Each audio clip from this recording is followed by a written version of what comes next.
Hello, everyone. This is Jun, And I'm Daniel, and we are Korean. American.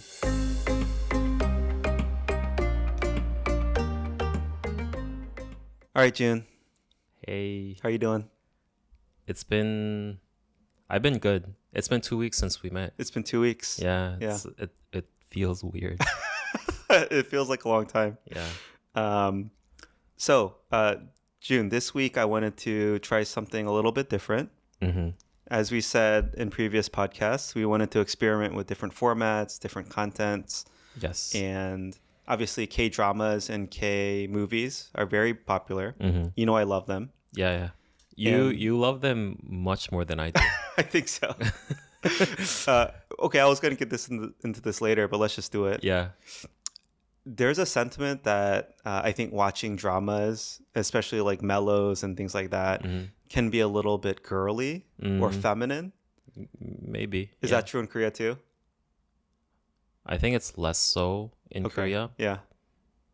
but I don't think people might disagree. Okay. Again, I think Korean society as a whole is more feminine than America. Yeah. And I think in the US, they make it more of a deal Yeah. that you're feminine and make fun of you. Okay. Whereas in Korea, people, compared to the US especially, people are more feminine in general. Mm-hmm.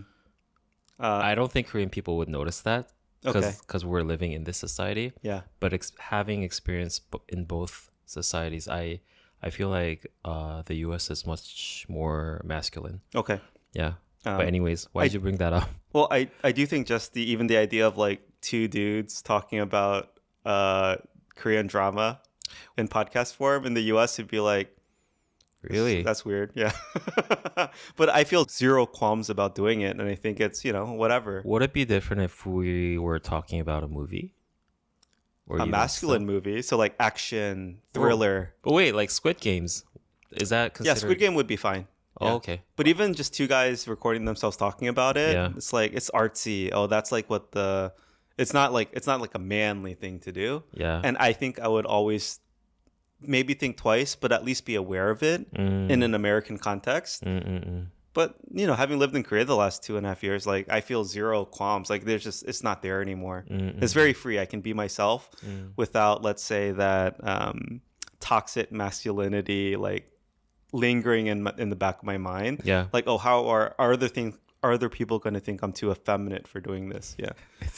I'm being PC here too, by the way, right? Yeah, it's actually really interesting that this is the first thing that you caveat before we even talk about it.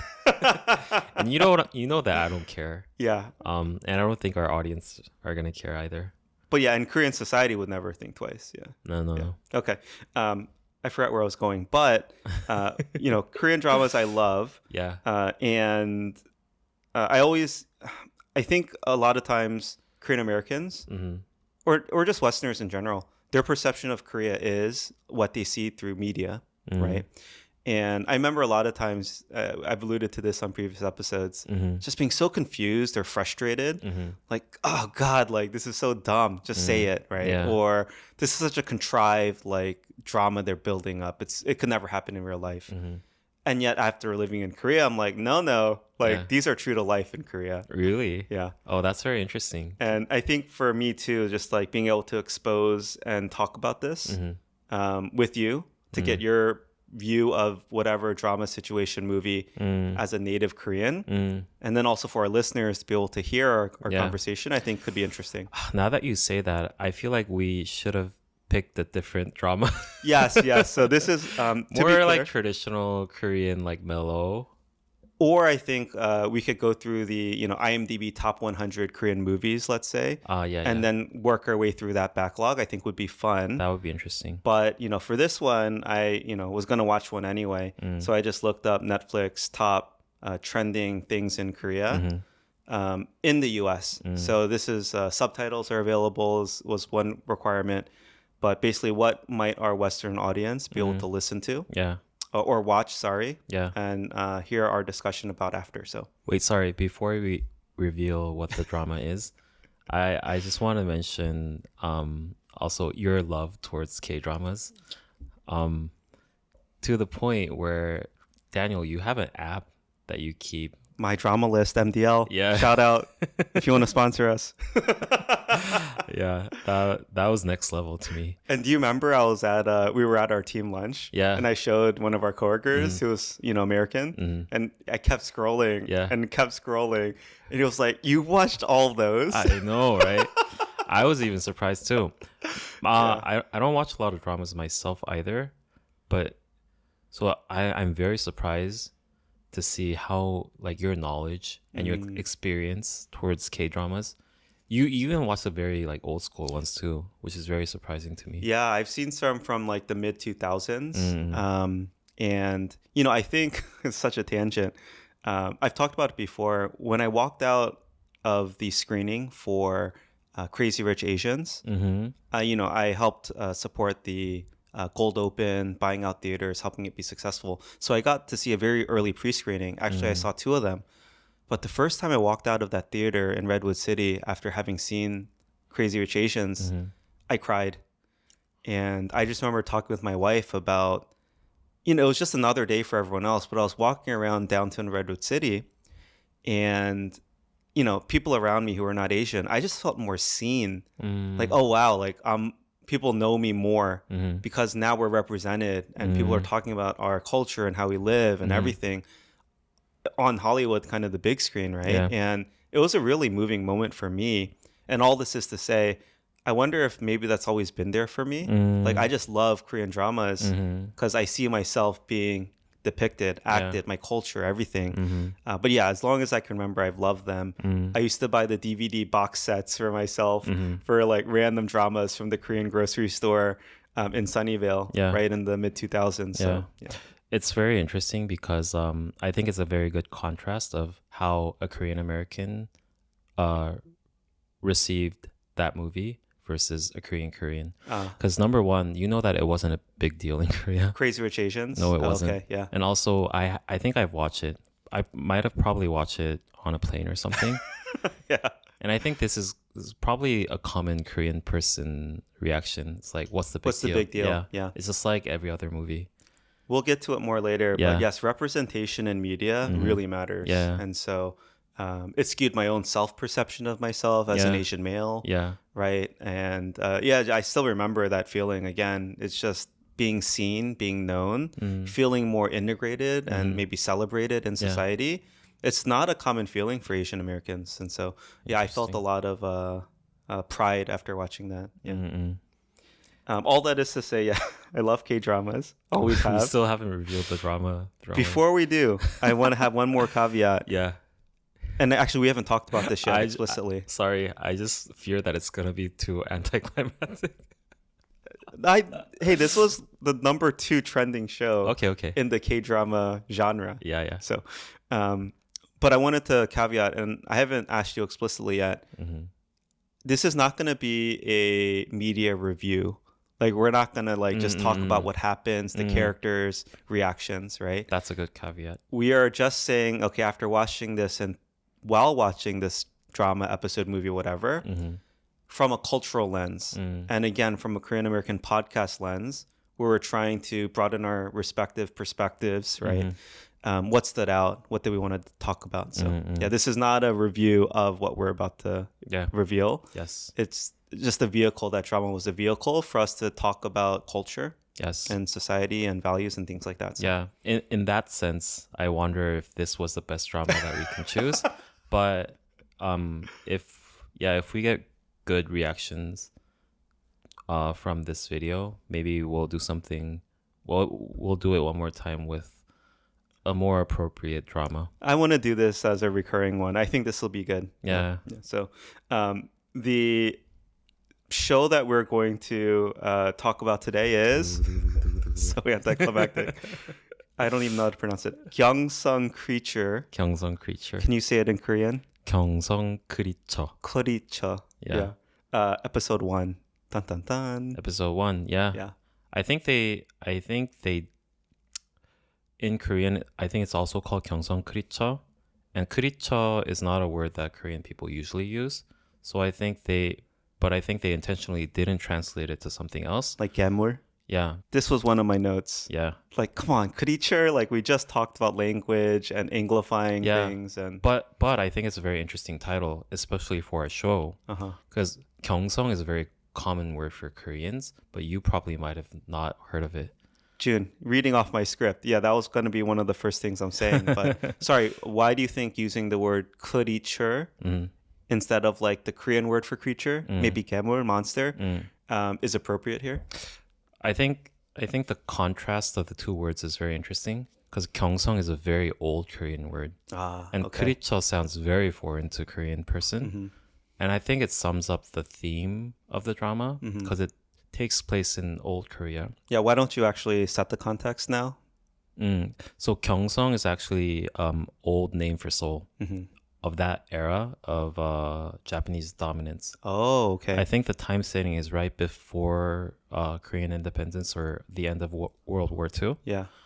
And Gyeongseong is, I think, how Korea used to call Seoul at the time. Okay. And you knew that right off the bat. Gyeongseong means old Seoul. Any Korean would know. Okay. Yeah, so just by saying Gyeongseong, people already know that it's a historical thing, but then it's juxtaposed with the word kuricho, which is very foreign. I bet most Korean people wouldn't know what it means. I see. But it sounds very foreign. Okay. So I think it's a smart title choice. Interesting. Yeah. A lot of thought went into it. Yeah. What is Gyeongseong? It's just another name, or is it referring to a region? Is it a combination of two words that means something? Because I've never heard this word before. It's just a Chinese word for capital. Yeah. Okay. Yeah, Gyeong I think is a Chinese word for capital, and Song, I'm pretty sure it's a Chinese word. It literally is a Chinese word for castle. Okay. But it also can be translated into region. Okay. So it means like capital region. Got it. Okay. Yeah, I didn't know. Yeah. But you said any Korean would know. Gyeongseong, yeah. Is old Seoul. Old Seoul. During that time period. Yes. Okay. All right. Good to know. Just one more fun fact. Before Gyeongseong in the Joseon dynasty, Seoul was called Hanyang. Hanyang. Yeah. Okay. And that's Han why is the Han River. I'm not sure about if it's the same okay. Chinese character, but Hanyang, and that's why there's Hanyang University. Yeah. Okay. Yeah. Good to know. Yeah. Another thing, actually, before we talk about the notes, because this is the first time we're doing this kind of thing, talking about a media or a show or drama or whatever, a lot of my thoughts might be more generic and not specific to Gyeongseong Creature. I'm just going to say Gyeongseong Creature without trying to make it Korean. And it's just going to be more about, in general, me as a Western viewer watching Asian media. Yeah. And not specific to this. But in the future, it'll be more, I think, topical about the show at hand. Yeah, I think that's good. And it's very interesting to me as well. Or like general Korean people. Because, for instance, when Squid Game was like off the top crazy all over the world, I think I was very interested to hear what a Westerner point of view would be like. Yeah. About like watching those like very traditional Korean games and all that, because those are the things that we just grew up with. Yeah. And like I was very interested to hear why it was so fascinating to an American person as well. Yeah. We're not going to talk about Squid Games today, but like Squid Game would be a good one. Maybe, yeah. Dude. The second season is going to come out this year, I think. Let's do that. Let's do that. Okay, yeah. Let's do that. And maybe we can do a recap of season 1. Yeah. Oh, there's so much to talk about. Okay. Yeah. I don't know if we need to provide more context, but so 1945, Seoul, Japanese occupied, but Japan's on its last. It's desperate. It feels like it's losing. Also, I think it's pretty well documented that during the Japanese occupation, they would be doing these types of experiments on Koreans, right? Really kind of inhumane, awful things. And from your perspective, that's like documented historical fact, right? Yeah, there's a very famous camp. I think it's not the camp is numbered with some numerically, and I didn't do my research enough to name that, but I think it's very commonly known in Korea. But also it's commonly known that it's not well taught in Japanese education. Okay. They call it maruta. I don't know if it's a Japanese word or something, as like using human as like a biological experiment or something. Yeah. And again, as a Westerner, right, we grew up learning a ton about the Holocaust and some of the war crimes and travesties, just really unspeakable things being done then in concentration camps, etc. Yeah. But as a Korean American, I knew nothing about the Korean, war history and things like that. Sorry, not Korean War, but the Japanese occupation of Korea. Yeah. And some of these things that you're referring to. And, I think I heard snippets here and there, especially as like Asian American issues more came to the forefront in America over the last like 10, 20 years. Yeah. But really growing up, like, I would not have known anything about that. So, yeah. It's great that you mentioned or you juxtapose the Holocaust to Japanese occupation and all that, because I think it's because something that happened in the Western world, which is more dominating in history as in general, even if very similar things happened in the Asian context, it's not as much as highlighted as let's say, for instance, what the Nazis did. Yep. And a good example of that is, I think it's almost the first scene that comes up in the drama, is where there's a scene, I think, in the Japanese military office or something. On the left side, there's a Japanese flag. And on the right side, there's a Japanese war flag, which is the flag of the rising sun or something. I think it's called the Gyeongseong we call it in Korea. Okay. I think that's the official name of it, but Yeah. read in Korean pronunciation. It's a Japanese flag which has like the streaks of light coming out. Yes. Yeah. And Korean people are always very offended by that. Okay. And we always describe it as that's the equivalent of showing a Nazi flag, Okay. which is very taboo in Western culture Yeah. or in the world in general. But we see a lot of non-Asian people wearing or having things that have that design on Yeah. it. So, yeah, the Yeah. reason, no, This was one of my first notes, so you're literally reading off of it. yeah, But yeah, maybe complete that thought. the reason why I said that, I think it's the setup as a first scene already is depicting that there's a clear enemy in this drama. Okay. Yeah, And it's the Japanese. yeah, Okay.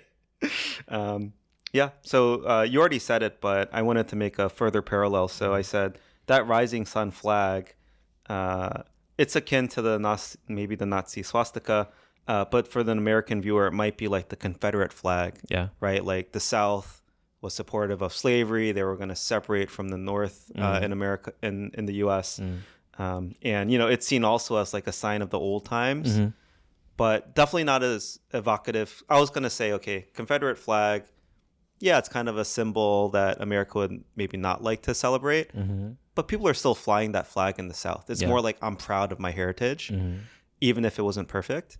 Whereas the swastika is seen as like a symbol of pure evil. And you're saying on that spectrum, the rising sun flag of Japan is more like a swastika than the Confederate flag. is, to be exact, that's how the Korean people understand Yeah, it. yeah. Okay. So it's very evocative. Yes. Okay. They see it as very offensive. Got it. Okay. Good to know. Yeah. Moving on, I think then I see a character, I think it's a Japanese military official Yeah. that has, but he's wearing glasses, Yeah, that guy. those like very round glasses. Yeah. American people might not know what the nuance of those glasses are. No, I didn't know there is one. So to begin with, I think those styled glasses were very trendy at the time, but also I think it's because a lot of Japanese people wore those glasses. Yeah. In Korea, wearing those glasses has kind of a connotation of like, this person is very conniving. Okay. But it is true. Yeah. It's there's clear purpose on why that person is wearing those glasses. Okay. So immediately a Korean viewer would know, Don't I trust already this guy. know what Yeah. this person is like. Yeah. Is it akin to like, okay, Adolf Hitler's known to have like a little weird mustache thing in just the middle, and like no one would ever style their face like that because it's like, okay, why are you trying to look like Adolf Hitler? Would that be the same? Like no Korean would wear those glasses? Not to that extent, because I have one of those glasses. But every time I wear them, people were like, "Oh, you look like a Japanese official," and they'll mention that. Yeah. Okay. Yeah. But now, maybe 50 years ago, no one would have worn them. But now it's become like there's enough time that's passed. I think so. Okay. Well, I don't think that Adolf Hitler stash is ever going to be in trend. But okay, no, this is great. Yeah. Sorry, I also moving back in the very intro, the whole black and white thing with the red and blue. I was getting serious Tegaki vibes. Were you? Black and white with red and blue. The show intro, it's all like black and white art with like a lot of red and blue. Oh, I haven't realized that, but now that you mention it, it might be true. Okay. Yeah. Yeah. I thought it was very similar to the opening of The Glory. It was had, pretty like, similar. Yeah. And I was just thinking, because the opening of The Glory was very good in that after you watch the entire show, you know that there were a little bit of hints that how it's gonna unravel. This show, I'm sure too. Like Korean dramas, they put so much production value into these intros. They're nuts. Yeah. Sometimes it's like the best produced part of the show. Yeah. Which is ironic because you skip intro every time after the first one. But so I saw a lot of what I noticed is a lot of children becoming like mutating into some creature things. So yeah. Okay. Yeah. Accents. So as you're watching this thing, presumably without subtitles on, do you understand like, okay, that's an old Korean accent. That's a Korean accent. That's a Japanese sounding accent. That's pure Japanese. Clearly, you know Japanese and Korean, right? But just overall, like as you're hearing it, do you notice all of these nuances? Yes, exactly. Oh, you do? Okay. Yeah, immediately. There's I guess, traditional or historical Korean drama accent. Yeah. And it could be very formal, but I think like the historical dramas these days, they try to lighten it up a little bit.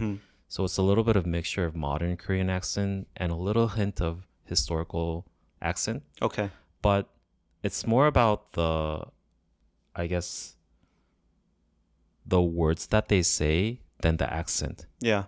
For instance, there were scripts in the drama that saying like 내가 사겠소. 얼마면 되겠소. It always ends in so instead of so. Yeah. Like it's harsh, right? So. Like for instance, in everyday Korean, we would say 제가 살게요. Oh, okay. Or like 얼마예요. Oh. Here they say I didn't notice. 내가 사겠소. 얼마면 되겠소. It's very formal and something that Koreans would never say. I see. In contemporary settings. But it sounded very natural to me, the words. Really? I realized at least my level of understanding and nuance is I did recognize they were saying so like very differently than I would hear it today. Yeah, we don't even say so in Korea. I feel like I would use it a lot. Really? Can you give me an example? 내가 살겠어. I don't know. It just feels natural for me. That's so weird. Oh, I think you're confusing with it. 하겠어. 하겠어. Yeah. Versus this is literally saying so, like 하겠소. It's not replacing. It's not an old pronunciation of so. No, it's not. It's just a different way of saying things. Yeah. See, that's like this is how my brain works. I'm like, oh, they're just saying saw in like an old accent. Oh, but now that you say it, I can see why you would think that it's kind of similar. Yeah. But the way that it's written is totally different. So Hey, but the meaning of the word is similar, right? The usage of saw and su in the drama is similar. It's actually not. Okay, whatever. Okay. Anyway, I thought it was very natural and obvious, but you're saying it's completely not. It's like, do you know like 씁니다? 제가 하겠습니다. Yeah. I think it's an old way of saying that. 씁니다. 내가 하겠어. Okay. Yeah. Anyway, I will say that didn't do anything for me. It just sounded normal. Oh, yeah. That's interesting. Yeah. Maybe 1970s Korean. I also wanted to mention in the beginning scenes, they depict a building. It's actually the 조선 총독부, we call it, the Japanese government building in Korea. Okay. I think they replicated it in Korea. Oh, so that's That's an identifiable building for Koreans. Yeah. Like the White House or something like that. Yeah, it's the Japanese government building in Korea, and you know where it was before. Oh, yes, you told me. Yeah, it was inside the Gyeongbokgung Palace as a very symbolic move. Yeah. And they blew it up in the early 90s. Yeah. And I still remember it was for a long time used as a Korean government building. And then after that, it was used as a Korean, I guess, national museum building. And I still remember going to that building as when it was the museum. Yeah. I might have mentioned this before, but I have mixed feelings about blowing that building up because it was an architectural masterpiece in my opinion. But yeah, why did I have to build it there is very controversial. Yeah. You told me, but maybe can you just talk a little bit about the building, its location, the meaning behind it, when it was blown up, and the kind of whatever, what's the right word? The disagreement behind it, maybe? Yeah. Yeah. So again, it was when the Japanese Empire invaded Korea, they want to set up a government complex in the heart of Seoul. And of course, because there was already an empire in Korea, there was a national castle called Gyeongbokgung, where the king would reside. And the Japanese, they actually built the government building inside of the castle in a very, I guess, intrusive way. So, yeah. And so it's like taking the most, I guess, powerful location in Korea, and just like replacing it with your own, right? It's very symbolic in that way. Yeah, I'm just trying to think of an equivalent of that in U.S. context. Oh yeah, right? I mean, it'd be like if someone took over America, went to the White House, and built like a much bigger, more massive structure behind it. Yeah. Kind of dwarfing the White House. Exactly. And so like, hey, there's a new ruler in town. Yeah. But in my understanding, when the Japanese government invaded Korea, Korea was a very important colony for them, even compared to other colonies, like let's say Taiwan and I guess the Philippines. I might be wrong, but Korea is very, very important for them because I think it was the gateway to go into the continent, right? So I think they were, in their sense, they put a lot of effort into that building. And Japanese are very good at architecture, especially in that era, and even now. So what I heard is that they put really good attention to the details, and all the, I guess, the building materials that they brought from Japan was like very top level, A class. Yeah.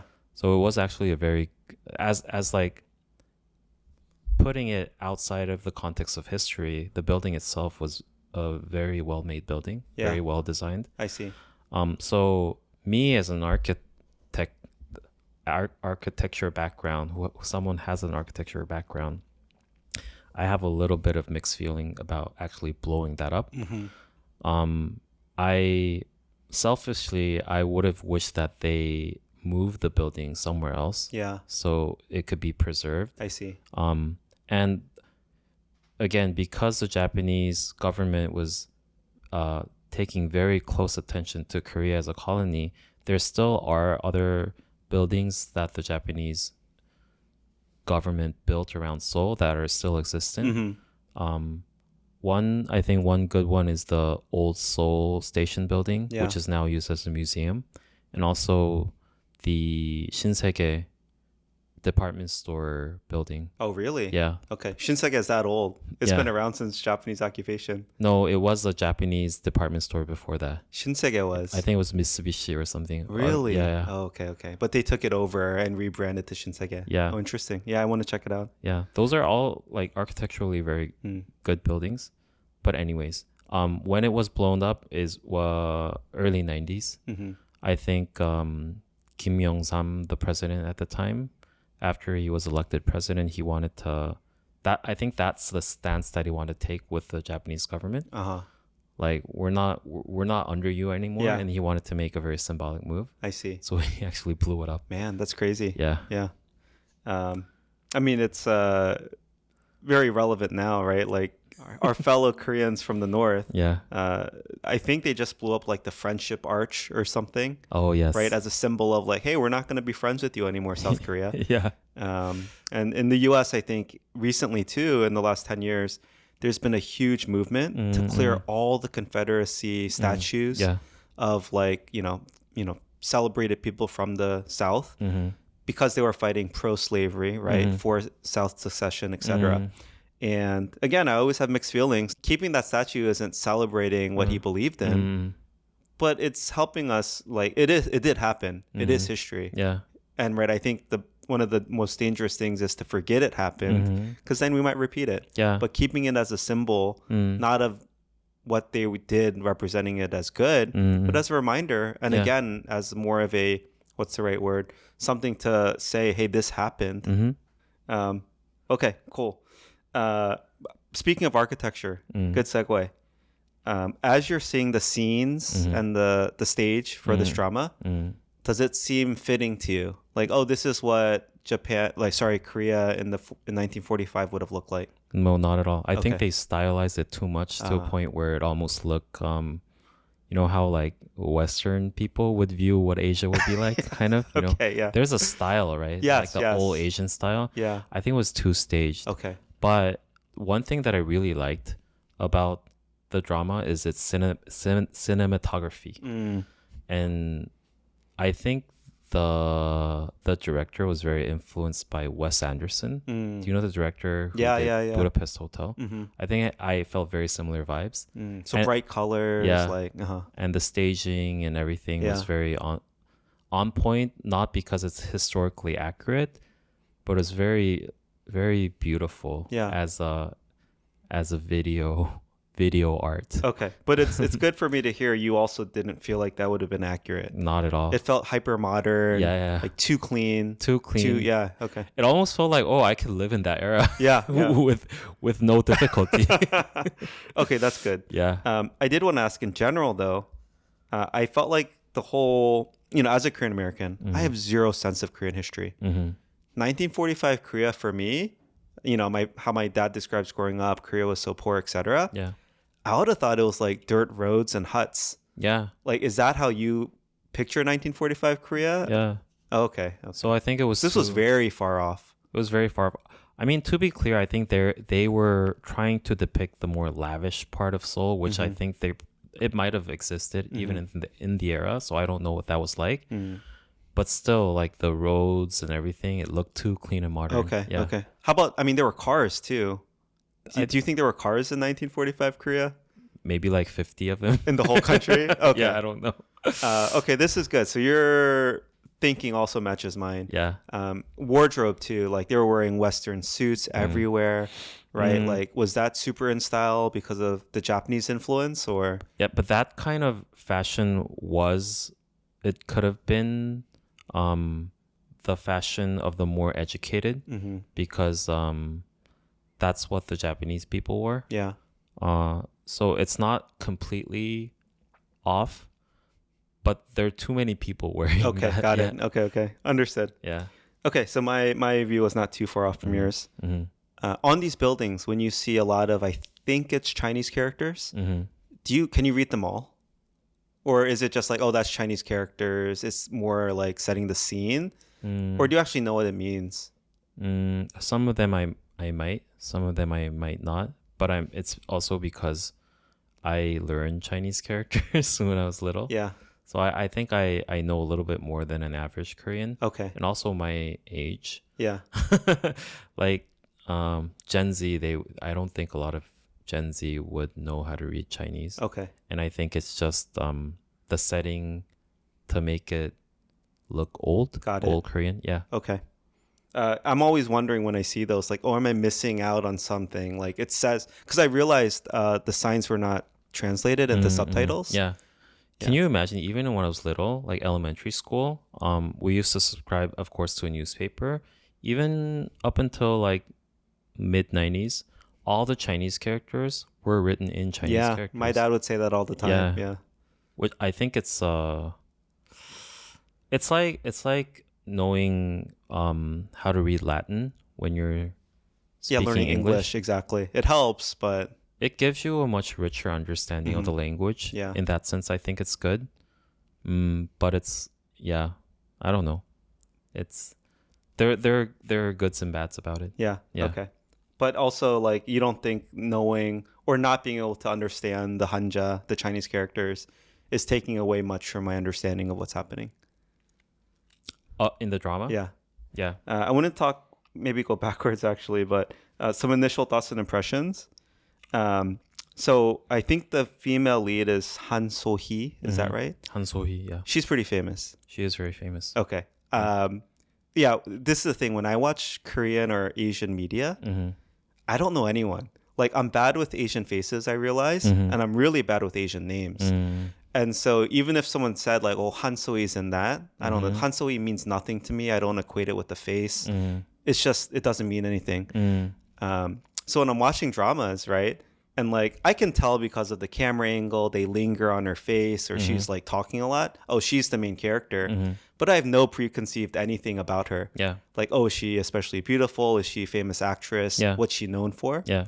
So I just want to call that out because as I'm watching these dramas, right, it's like I can tell, oh, she's making her big entrance. It's the first time you see her. Yeah.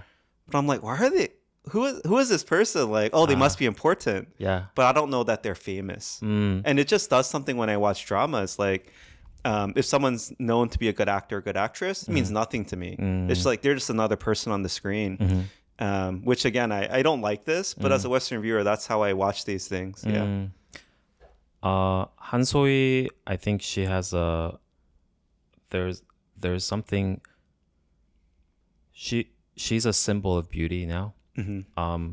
I think there's a long tradition, tale of actresses and actors who are famous for looking good. Okay. And they become the symbol of good looking of that era. I see. And there's a trail of those people. And for a very long time, before Han So-hee, it was this actress called Kim Tae-hee.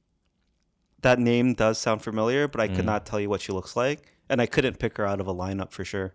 And if you wear that crown, it your name becomes the equivalent of beauty. I see. And right now you're saying it's... And so if you, like, for a long time when I was growing up, or like she was popular when I was in college up until like several years ago. Okay. Like Kim Tae-hee, like the name Kim Tae-hee was used as the word beauty almost. Like, wow. like she looks so pretty. Yeah. Like she almost looks like Kim Tae-hee or something like Okay. that. And now Kim Tae-hee has aged, and now she can't wear the crown anymore. And for a long time, there was no one. And now that she came up, like I think she has a very pretty face and very modern, like nowadays Korean face. And she's like becoming that person. Yeah. And so there's this scene that I really hated in the first episode. I know. I know the same scene. Yeah. I was gonna call it out. Yeah. The slow-mo, right? Yeah. I'm like, oh my God. This is too much. Yeah. Yeah. So you think it's too much because it was so blatantly portraying her face, right? I think it's too much because it's like in the middle of this action scene, they're bringing in romance. Come on. They're fighting. But I think a Korean person would take it a little bit differently because we all know that she is the symbol of beauty. Yeah. If you're gonna star Han So-hee in a drama, then Yeah. you have to do that at least once. See, look, 100% of this is lost on me. Yeah. Like, I didn't know she's famous. Yeah. To be clear, I find her attractive, but I wouldn't say she's like 10 out of 10 beauty. And then the fact that she's known to wear the crown of like most beautiful, whose looks define beauty in modern Korean society, I would know none of that. And so for me, my reaction to that scene was like, I was cringing. I was like, oh, here it is. The love, right? They're bringing in the romance in this fighting scene. That was what was cringe for me. Yeah. Yeah. But I didn't understand it as like, oh, over the top. They're just playing into this thing where like she's known to be beautiful. Yeah. So if you understand the broader context of what she means. You just eye roll, right? Like, okay, got it. I was Googling the male lead, Park Seo-joon. Did you know he was in Parasite? Yes. See, this is the thing. But even Korean people might not They notice. forget it. Yeah. It was almost a cameo. It's a cameo. Yeah. He appeared for what, like 5 minutes? Yeah. Yeah. But I had to go back and look it up because I was like, I don't remember him Parasite. He's actually the person who introduced that guy to be a private tutor. Exactly. Yeah. what I realized is because I don't know Asian celebrities, like that cameo, I think Koreans would have maybe laughed or like, oh, inside joke or whatever. But and true K-drama fans know this. But I think these instances of Korean actors cameoing in other things, kind of for fun to keep up their name or whatever, it's very common. But I just don't realize it's happening. Yeah. Do you also know that he was in the most recent Marvel movie? One might call that a cameo. I have not seen the Marvels yet, so Yeah. but I do know he's famous for being in that. Yeah. Sorry, June. Segue. In the U.S., if someone makes it in Hollywood movies, they don't go back to dramas. A TV seen as a step below movies. Yes. In Korea, it doesn't seem to be the case, and almost dramas are elevated above movies. Or anyway, describe that because for me, I was thinking this guy Park Seo-joon, right? Seo-joon. Yeah. Park Seo-joon, he's like the it guy in Korea right now, right? Yes. And for him to go to like a Netflix drama feels like no, he should just be doing movies. Would be my thinking as a Westerner. So yeah, are dramas seen as a step below, or are they seen as equal? I think for a long time and still it is somewhat true, but I think it's more complicated now because of like the global big players like Netflix and as a platform and how you can get more global reach by starring in one of those Netflix originals. I think a lot of Korean movie stars are willingly appearing in dramas too. I see. Yeah, I think K dramas has more reach globally than K movies. I'd agree. Yeah, that's why I think. Oh, okay. Yeah. But the hierarchy still exists in Korea. Yeah, before Netflix came, I think it was pretty much the same as how you depicted Hollywood. Once Okay. you go movie, You don't go back to dramas. Yeah. Okay, got it. So this is more just like a modern reversal, but historically that has been true in Korea too. Okay, good to know. Okay, questions now for me. I didn't have anything else we hadn't talked about yet. I still have some questions. So the first episode's title is Najin. They never mention that. I have no idea what Najin means. I still don't. Like, what does Najin mean, and what was its relevancy to the first episode? I might be wrong. Uh-huh. I think it's a city in North Korea. But why is it related to the first episode? I don't know. Okay. All right. At least it's not just me. As far as see, this is coming from me who only watched the first episode. Yeah, yeah. But I think they're depicting that a lot of those human experiments were done somewhere in China. Oh, okay, okay. And I think Najin might be a Korean region that's kind of close to that area. Okay, understood. That's how I understood it. Okay, okay. Yeah. Yeah. All right. But you think when you see Najin, you're like, oh, that's a city. Doesn't mean anything to Doesn't me. mean anything to you either. Other than the fact that it might be in North Korea. Okay. But you at least recognize it as a city name. Yes. Okay, cool. Yeah. All right. Secondly, I'm assuming a lot of these actors, even the ones that were playing the Japanese, they're Korean. Or Yes. do you think they actually hire Japanese? Even as a Korean person, Yeah. I can see that they're butchering the language so badly. Not just language. If- Okay. So in the U.S., when white actors play non-white roles, it's called whitewashing. And it's kind of, there's been a big pushback against that. Yeah. Hey, why are you hiring a white actor to play that Asian role? Like, let's say they're doing, a famous one was Ghost in the Shell, right? This Japanese anime that they were adapting to an American audience. I think Scarlett Johansson or someone played the lead, the female lead. I see. And that lead is not white in the anime, obviously. And so they're like, oh, why are you whitewashing it? Hire an Asian actress. I see. So is this a thing in Korea? Is there anything of like, oh, if there's Japanese in it or whatever, you should hire a Japanese actor and not just hire Koreans to play that role? I think in movies in general, which I think in general has more higher production quality, they would actually cast a Japanese person for a Japanese role. Yeah. For instance, Gyeongseong, The Wailing. Have you watched that? It's a horror movie. There's a Japanese person that plays a very important role in the movie. They actually hired I think it's a very famous Japanese actor actually. Okay, okay. But in dramas, they don't really do that. And it's accepted. There's no pushback against it. There's no pushback because I think, like physically, we don't look that different. Okay. Yeah. Like, I think the pushback in American context is more about the looks than culture. It's representation and cultural appropriation. Yeah, yeah. Okay. Like for instance, I don't think American people would push back on a Korean actor being casted for a Japanese role. Yes and no. I don't think an average Western, like Caucasian, would care. Yeah. But I do think in the Asian community, Oh, there's they some would. of that. Oh, okay. Like, hey, why are you hiring a Korean to play that Chinese role? Or mostly, to be honest, it's why are you hiring a Chinese person to play the Korean, Japanese, Vietnamese role? But Yeah. that's more in the context of like stereotypes, right? Asian stereotypes. Oh, you think all Asians look alike, so you casted this person. It's really just coming from the perspective of like, hey, let's just not give the majority. And in the U.S., the Asian majority is Chinese. Like, let's not just give them all the roles or all the see. credit. Like, it really, like we're pushing for representation and diversity. So, Yeah. yeah. I have a couple more, and these are all about language that you or the average Western viewer might not catch. Yeah, please, let's go. This is not an important scene, but there's one scene transition. I don't remember exactly what the context was, but these people are talking about something, and then they ended by saying 엿된 것 같네, and then they transitioned to someone selling candy on the streets, and it's kind of like it's a funny wordplay Oh, that you might not have got. yeah, obviously not. I still don't know. So 엿 is a traditional Korean candy. And 엿됐다, like 엿된 것 같네 is kind of street talk of I'm effed. Oh, okay. And then they transition The to the scene where they candy. actually sell it. Yeah. That was something that a non-Korean might not get. Definitely not. Yeah. Yeah.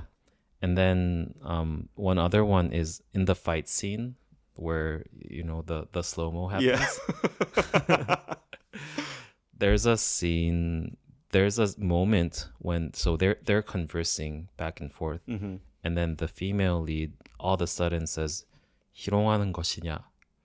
That sounds Japanese to me. Oh no, it's not. It's not. Okay. But it's when she stops saying 존댓말 and transition to 반말. 반말, yeah. And it's like it changes the vibe a little vibe, bit. Like now this person doesn't respect you anymore. Yeah. Yeah, and it's kind of a nuance that a Korean person might get. I think that's a very popular nuance in K-dramas Yeah. that Western viewers don't get. Yes. Yeah. When they switch to the formal, to the conversational, to casual. Yeah. Yeah. That part definitely lost on me. On names, then let me continue. Sorry, on words. Jang Tae-sang is the name of the main lead. Yes. Is that an old sounding name to you? Not modern, Okay. but it doesn't necessarily sound very old either. Okay. What I can say, it sounds very masculine. Okay. Like this person is a very masculine guy. Yeah. Jang Tae-san. Okay. Very strong sounding name. All right. Yeah. Does I realize this too? Does Taesang mean anything in Korean?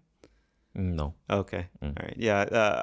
As my understanding of Koreans evolved, I'm realizing more and more. A lot of times the names have some symbolic meaning. They sometimes do, right? Yeah. In K-dramas. Yeah. Like I remember one show or one drama, the female's lead was miso, which I didn't know means smile, Yeah. right? So like these things I don't know. Yeah. And so Korean viewers like, oh, her name's Smile. That's so cute. Yeah. But like I'm like, oh, miso just another name. Like Yeah. I'm thinking miso soup to be Yeah. honest. Yeah. But yeah, so I bring this up because my kids, I had my parents name them all. Yeah. I know what you're gonna talk about. Everyone, 100% of Koreans, when I tell them our kids' names, Yeah. they're like, those are old sounding Yeah. names. And so this nuance is completely lost, even on me as a Korean American, of a name that sounds old versus modern versus masculine versus feminine. Yeah. Right? I've told you before, my Korean name is Sungwon. You know, I had a friend in college. Her name was Sungwon. And we had this discussion about like, you know, is this a boy's name, a girl's name? Is it both? So anyway, I don't know if you want to talk about that for a bit. Okay. To set the record, your name is very age appropriate, right? It's like our age name. Yeah. But when I heard your kid's name, I was like, wow, that's like Yet not name. it's like a Dorothy. Yeah. So clearly in English, I understand that Dorothy is like, oh, you named your kid Dorothy. That's from like a century ago, Yeah, right?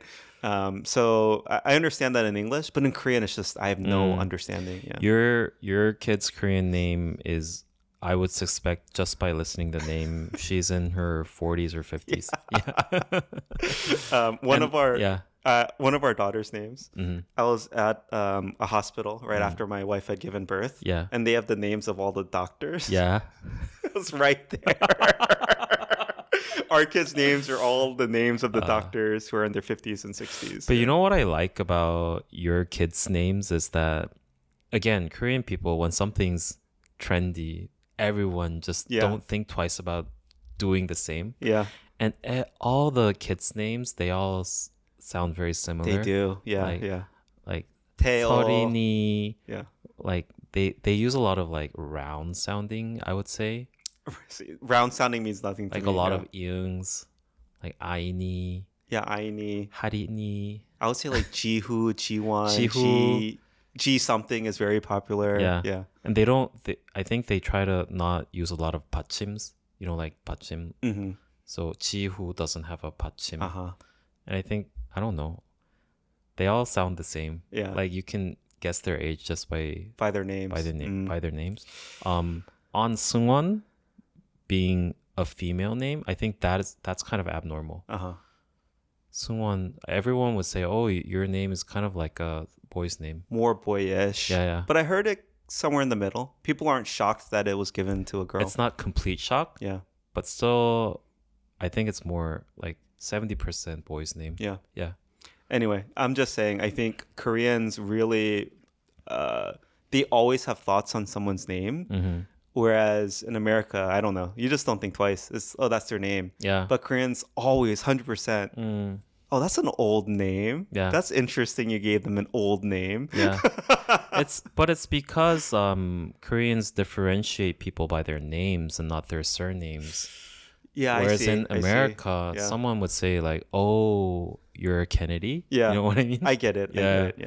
Yeah. There's more variety in surname. Yeah. But no. And even for my name, most people, they always react. They're like, oh, I like that name. Oh, that's a pretty name. Yeah. Right? Like, oh, yeah, not bad, right? Yeah. I don't know. It's just, I always find it not off-putting, but it stands out. Because Yeah. I get so much feedback on names in Korea, Mhm. whereas I don't in America. I think for you specifically is because there's a factor of people are surprised that you actually have a Korean name.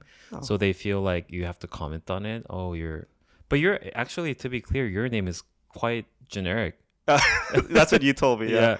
Seungwon, yeah, Seungwon. It's just like Bob. I can name 3 other friends that I Seungwon. know that has the name. Yeah. Okay. My name, for instance, Junggon, It's very uncommon. it's uncommon. Dude, I have such a hard time pronouncing it because it ends in the same sound that the next character starts with. Oh, you know what's funny? Junggun. Junggon, yeah. It's hard. Yeah. Now that you mention it, there's something funny. Well, when I was in grad school, I had a roommate who came from Hong Kong. Yeah. And when I write my name in Chinese, he was like, "Oh, this is a character that modern Chinese people would never use." He said it sounds like someone from like an historical novel. Oh, yeah. It's like a caricature name. Yeah. Wait, but you said something that is surprising to me. Do Koreans assume that Korean Americans don't have Korean names? I don't think they would. Oh. Yeah, that I would say the vast majority, Mm-hmm. close to 100%, Yeah. have their Korean name as their middle name. Ah. Yeah. So like, English name Daniel, Yeah. middle name Seungwon, Yeah. last name Kim. Yeah. So. Yeah. And the other way around, a lot of Korean people randomly have English I names. know. Yeah. I'm like, how did you get that name? And they're like, from the Hagwon. I don't know if I talked about it on the air. I used to have a French name. Yeah. In You my used to for have a French French class, I name. took French. Oh yeah, you told me. Yeah. Oh, what was your It's name before? ridiculous. What was your name? Xavier, Yeah, Xavier. X-Men, Professor Yeah. X. Yeah. But okay. Yeah, I assure you, almost every Korean American has a Korean name. Yeah. On names, I also want to ask something. A lot of Korean people, I told you they randomly have American names, Yeah. right? Or English names. And I always ask, why do you use this English name? And 9 out of 10, they would say it's because American people have a hard time pronouncing my Korean name. Oh yeah. But I'm like Korean people have a hard time pronouncing whatever Excelsior. Yeah, I see. Exactly. but Yeah. but American people wouldn't change their names for that, Yeah. right? And I thought that was like kind of culturally submissive. Mm-hmm. And I don't like I mean I use June Yeah. and maybe for the same reason because they don't know how to pronounce Jungon. Yeah. But I have respect for people who just use their Korean Mm-hmm. names even if they sound very difficult. Yeah. I think it's just a matter of if you are recognized, they would call your name correctly, Yeah. even if it's very difficult to Yeah. pronounce. Like American people have no difficulties understanding and memorizing the Korean names of the BTS members. Yeah. right? Yeah. Yeah. Jungkook. Yeah. Yeah. I get it. Yeah. I agree with you. And actually, in the U.S., at least in the Asian American community, Mm-hmm. there was a movement. There is a movement in Yeah. the past, I don't know, few years, Mm-hmm. basically reverting back to your ethnically, whatever, historical name. Mm-hmm. So let's say I just went by Daniel my whole life. Mm-hmm. And for me, I was born in America. I Yeah. feel more identity to Daniel Yeah. than my Korean name. Mm-hmm. But let's say I was born in Korea, moved to the US, Mhm. took an English name, just used that American name my whole career, became successful. Mm-hmm. They now are going back to like, hey, actually, my name is, I feel more identity to Mm-hmm. my Asian name. Yeah. And I like it. Yeah. To your point, I think it's good. Have you ever thought of it? What, using my Korean name? Yeah. I have no identity to that Korean name. Mm. It doesn't mean anything to me. Yeah. I see. So if I did, I think I would be more open to it. Mm-hmm. But yeah, my identity is in my American name. Yeah. I see. We'll see how that changes over time. No, but as we talked about, in Korea, I don't give my Korean name Seungwon. I Mm. give Daniel. Yeah. And people know it, to be honest. Yeah, I think it's trendy. Yeah. Okay, so Jang Taesang is a strong name, but not necessarily old sounding. Yes. This is, I don't want to go super deep into this, but Joseon, again, I know there were 3 dynasties, 3 kingdoms. Mm-hmm. I did a little bit of research. I was shocked that the Joseon dynasty ended in 1910, Yeah. is how it's recognized. When I hear Joseon, I think like 1,000 years ago. Mm. So I don't know if you just want to like 2-minute history lesson. Oh man. No. But so Joseon for you, it's not ancient history. It's like near modern history. Yeah, it's right before Japanese occupation. Yeah. I think most Korean Americans would be like, oh, Joseon dynasty. This is like, we're talking like 1,000 years ago. I bring this up just because, Yeah. again, for me, like I hear Joseon, I think ancient, Mm. but it's super modern. It's crazy to think how recently, I guess, history happened, right? You know how modern it is? North Korea still calls themselves Joseon. Oh, wow. Okay. Yeah, That's they're- crazy. They're not. I mean, internationally, they call themselves Korea, DPRK, DPRK. Yeah. Democratic People's Republic of Korea. Yeah. Anytime you hear a country with democratic in it, it's not democratic. Anyways, yeah, they call themselves Joseon. Oh, okay. They're still. They think they're the continuation of that Joseon. They're Wow. the successor of the actual history, they say. Yeah. The other reason I wanted to call this out is Korea has thousands of years of history. Mm-hmm. Again, I know North America does too, Mm-hmm. but American history, we were founded in 1776. Yeah. We have 250 years of history. Mm-hmm. And even that I can't keep track of, right? And so it's just crazy to think like how much history there is in Korea. Mm-hmm. And I guess how recently in my mind, like ancient Korea Mm-hmm. was. Again, Joseon is like a very recent thing. I never thought of it that way. Korea claims that we have a history of 5,000 years. Yeah. Some of that is something that's not recognized internationally and something that only local historians would say. Yeah. So we don't know how much of the 5,000 is actually valid, but it does have a long history. Yeah. Okay. Moving on. June, talking about language. Yeah. They use this term. It might not have been in the first episode. Yeah. But in the drama, they refer to the Koreans as 조선징, 조선징. 조선징. Yeah. Not 조선, like 조선. Oh, that's how the Japanese pronounce 조선. 조선징. 조선징. It just literally means Joseon person. Oh, but is it derogatory? Is it like a racial slur? Yeah, it's the same as the N word. Oh, really? Yeah, because like the N word, it doesn't necessarily, the word itself is not derogatory, but they use it in that way. I see. It's the same. it's the same way. The I word see. itself just means Joseon person, Yeah. but they always use it in a derogatory way. So when you hear them saying that word, Mhm. it evokes something in you. Yes, like yes. oppression, racism. Yeah, Okay. Yeah, again, for me, it's like nothing. yeah. But I noticed it. So, Yeah. okay, it is a racial slur and it Yeah. has that meaning. Mhm. Um, Well, and how, then but how did you know you knew enough to call it out though?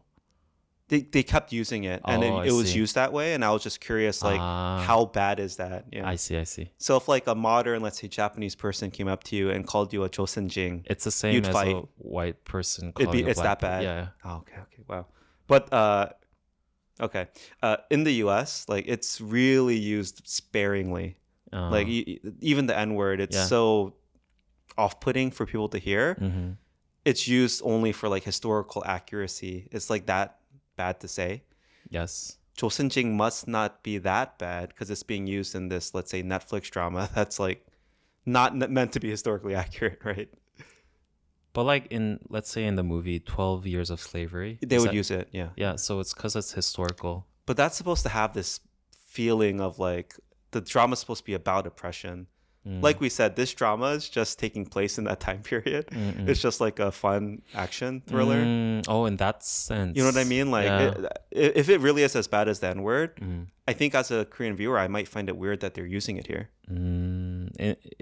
When you say that, then I would admit that it's not as sensitive. To use. Yeah. Okay, but it is very clearly. It's like, also not sensitive as the N word. It's because it's not something that's used in modern day. It was only used in that era. That's I why. see. Yeah. Yeah. That's interesting. If the Japanese never left Korea, right, and they were still using it to us, that would be. It would feel really. Yeah.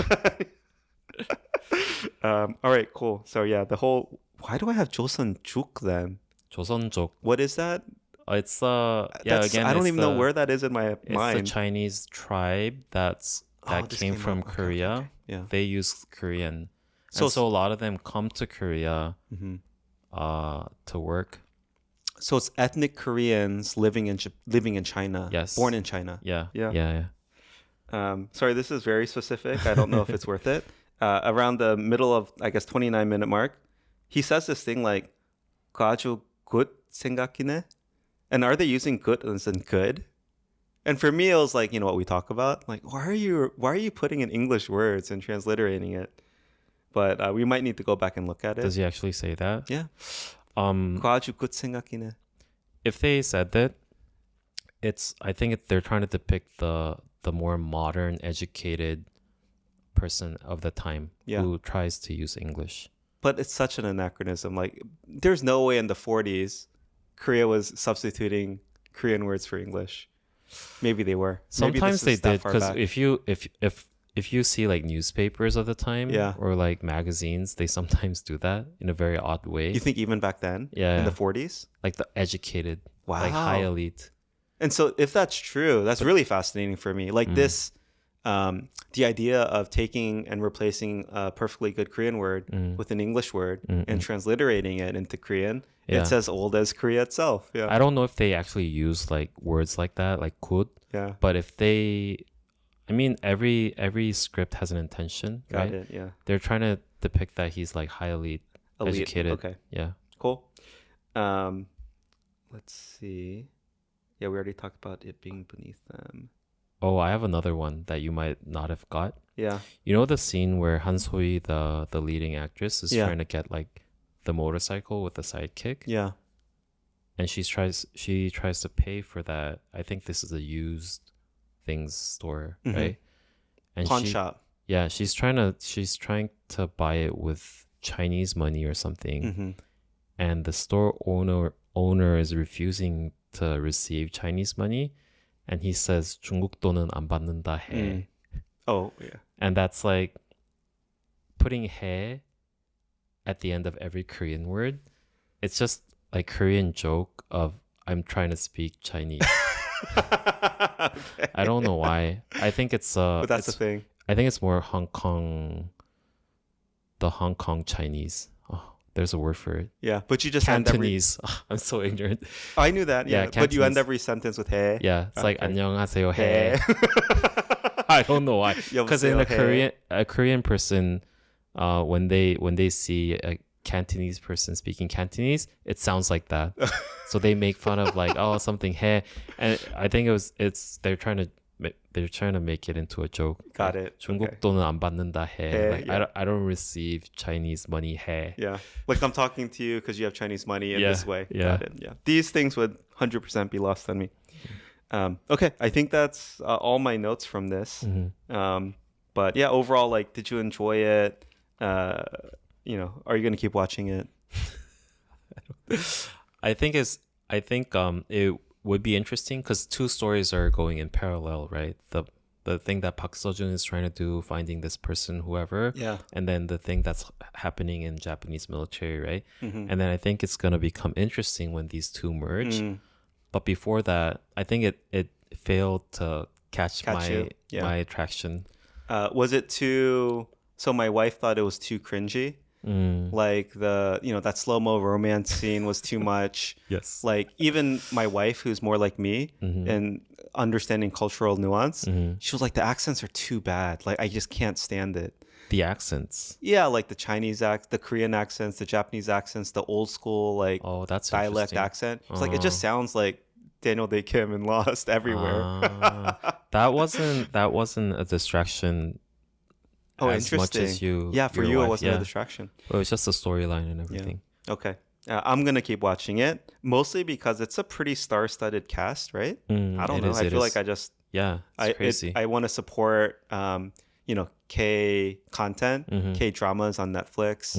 And even though I think Park Seo-joon can only do one role, and he's doing it still in this drama, I like him. I like all his dramas. Yeah. Oh, actually, the thing about Park Seo-joon is I thought his acting became much better than before. Yeah, I was impressed. He got famous from Itaewon Class? something. Itaewon Class, right? He's been famous for a while, I think. Yeah, but I didn't think his acting was that good in Yeah. that drama, although I think it was most famous work. But here, I thought his acting was pretty on point. I don't know. Maybe it's because I haven't watched K-dramas for a long while. Again, I don't follow K-dramas. I don't know the order, but he's been in What's Wrong with Secretary Kim. I only know the English names of these dramas. I wouldn't know the Korean name either. He was in Fight for My Way. But he always plays this like brash, cocky, arrogant like person, and he's doing the same role in this. Oh, too. that's true. Yeah, maybe. He's like, I'm like dumb, but I'm just like through sheer force of will, like I'm gonna like succeed. Yeah, that's his personality, and I think he's typecast in my I guess mind. he has the face, right? the face. Yeah. Okay. All right. Well, this was Gyeongseong Creature, episode 1. Episode 1. This is our first attempt at doing a K content review and using it to discuss different cultural aspects that stood out to us. Yeah. So I enjoyed it. Yeah. Hope you all did as well. If there are any other K-drama enthusiasts out there, and if you can recommend a K-drama that you want us to cover in the comments, then we are more than happy to do that. Yeah. I consume a lot on my own, so making it more productive, I think, makes me feel better about it. Okay. Thank you all for listening. Again, this is a Korean American podcast. You can follow us on all social media. And yeah, like, comment, subscribe. Thank you. Thank you. Bye. Bye.